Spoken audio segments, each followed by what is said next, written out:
एबे एबे अल्प समय मध्य बांगिरपशी घाटे ओलटिला धौलीगलनाटर ट्रक 5 मृत 12 गुरुतर। मयूरभंज जिला बांगिरपशी घाटी पुणी थे घटी मर्मन्तुद सड़क दुर्घटना।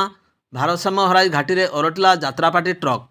यह दुर्घटन में 5 जनकर मृत्यु होता बेले 12 रु अधिक गुरुतर होती। दुर्घटनार शिकार होता गाड़ीटी धौलीगलनाटर बोली जणाई। लाइट बॉक्स आदि सरंजाम भर्ती कर धौलीगलनाटर कर्मचारी सकाळे एही ट्रक रे रायरंगपुर जलेश्वर अभिमुखे जाउथिले। गाड़ीटी पूर्वाह्न प्राय 11टा बेले बांगिरपशी घाटी रास्ता अतिक्रम करुवा बेले शेष मोड़े ड्राइवर जनक भारसाम्य हराई बसथिले। फल गाड़ीटी रास्ता प्राय 20 फुट तलकू खसी पड़ता। फल गाड़ी रे थिबा लाइट बॉक्स तले बहु लोक चापी हो जाइथिले। खबर पाई तुरंत बांगिरपशी पुलिस अग्निशम कर्मचारी पहुंची स्थानीय लोकों सहायता गुरुतर को उद्धार करथिले। यह दुर्घटना घटनास्थल 5 जनकर मृत्यु हो जाता। एथिरे 12 जन गुरुतर आहत होता बेले सेमानंकु उद्धार कर बांगिरपशी मेडिकल भर्ती करा जायतिला। सेमानंक मध्यरु 2 जनकर मेडिकल मृत्यु हो जायतिबा जणा जायछि।